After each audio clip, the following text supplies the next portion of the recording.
एक बार भगवान गौतम बुद्ध अपने शिष्यों के साथ किसी पर्वतीय स्थल पर ठहरे थे। शाम के समय वह अपने एक शिष्य के साथ भ्रमण करने के लिए निकले। दोनों प्रकृति के मनमोहक दृश्य का आनंद ले रहे थे। विशाल और मजबूत चट्टान को देखकर शिष्य के भीतर एक सवाल पूछने की इच्छा जाहिर हुई। उसने पूछा, इन चट्टानों में तो किसी का शासन नहीं होगा, क्योंकि ये अटल, अविचल और कठोर हैं। शिष्य की बात सुनकर बुद्ध बोले कि नहीं, इन शक्तिशाली चट्टानों पर भी किसी का शासन है। लोहे के प्रहार से इन चट्टानों के भी टुकड़े टुकड़े हो जाते हैं। इस पर शिष्य बोला, तब लोहा शक्तिमान हुआ? बुद्ध मुस्कुराए और बोले, नहीं, अपने अग्नि अपने ताप से लोहे का रूप परिवर्तित कर सकती है। उन्हें धैर्यपूर्वक सुन रहा शिष्य बोला, इसका मतलब अग्नि जब सबसे ज्यादा शक्तिशाली है?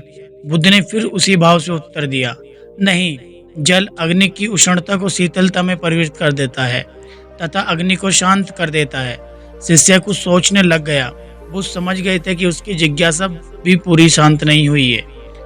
शिष्य ने फिर सवाल किया, आखिर जल पर किसका शासन है?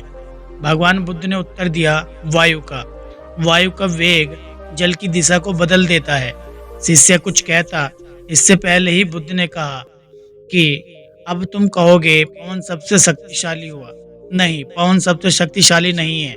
सबसे शक्तिशाली है मनुष्य की संकल्प शक्ति, क्योंकि इसी से पृथ्वी, जल, वायु, अग्नि इत्यादि को नियंत्रण किया जा सकता है।